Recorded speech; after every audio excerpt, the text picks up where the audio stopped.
उम्मीदवार हैं जी। और यहाँ पे Abdul Wahab Khan additional general secretary. नहीं, अब्दुल वहाब खान मेरे साथ मौजूद हैं। जुल्फी बुखारी साहब जो हैं, खान साहब ने उनको कहा कि चूंकि आपके मसाइल हैं नहीं आ सकते हो, और चूंकि हुकूमत उन पे बहुत ज़्यादा उनके ख़ानदान को सितम का निशाना बना रही है, तो पाकिस्तान तहरीक इंसाफ ने ईमान ताहिर को जो है यहाँ से उतारा है। ईमान ताहिर अब खान की नुमाइंदा है और आप सबकी हमारी आवाज़ है। अटक के लोगों, आपने खान का अलम थामना है, बुलंद करना है। 8 फरवरी को इंशाल्लाह ईमान को यहाँ से अपने में नहीं बनाना है। वादा है? चले जी, अब रवाना होते हैं। चले बस राजी करना। रवाना होते हैं बहुत हजारों लोग, बल्कि आज तो इंशाल्लाह लाखों का मजमा दिखाएंगे इंशाल्लाह। आप लोग पीछे खड़े हो जाएं, जो इधर खड़े थे तो आपके लोग।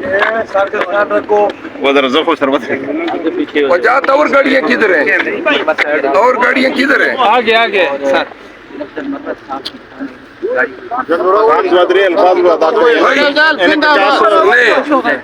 इन्हें 50 के लोगों, मेजर साहब है ना, ईमान ताहिर उम्मीदवार हैं जी।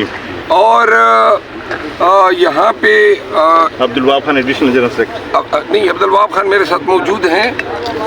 जुल्फी बुखारी साहब जो हैं, खान साहब ने उनको कहा कि चूंकि आपके मसाइल हैं नहीं आ सकते हो, और चूंकि हुकूमत उन पे बहुत ज़्यादा उनके ख़ानदान को सितम का निशाना बना रही है, तो पाकिस्तान तहरीक इंसाफ ने ईमान ताहिर को जो है यहाँ से उतारा है।